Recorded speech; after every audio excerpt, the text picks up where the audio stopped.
que les chiffres que donne M. Briouat sont partiellement faux, parce qu'il additionne 200 000 chaque année, comme s'il n'y avait pas de départ. En réalité, il n'y a pas 200 000, 200 000, 200 000, il y a aussi des départs. Mais il y a eu 200 000 de l'immigration légale. Il y a eu 200 000 bien sûr, titres il y a sur des chaque gens année. qui partent, il y a des gens qui sortent. Donc il n'y a pas du tout 1 million de personnes en 5 ans. Le solde était de 140 000, voilà, entre ceux qui arrivent et ceux qui partent. De cet ordre-là. Par contre, il y a une immigration clandestine qui est très importante.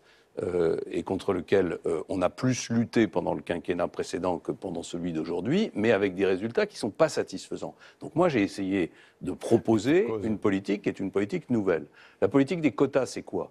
C'est une politique qui permet chaque année, de manière transparente, d'organiser un débat au Parlement, en fonction des capacités d'accueil, de logement, de la situation économique du pays, de fixer le nombre de personnes qu'on peut accueillir. C'est ce que fait le Canada depuis très longtemps. Un pays démocratique. Chaque année, il y a un débat qui ne provoque pas de tensions politiques extrêmes et on adapte le flux de personnes qu'on accueille à la capacité d'accueil du pays. Et quand on vous dit pourquoi on vous croirait, alors que vous ne l'avez pas fait, quand vous avez choses à faire? Parce que d'abord, on ne l'avait jamais promis. C'était la politique des quotas, c'est la première fois qu'elle est proposée dans le débat présidentiel. Et la deuxième chose, c'est que c'est une politique qui suppose un certain nombre de modifications, notamment de la législation européenne.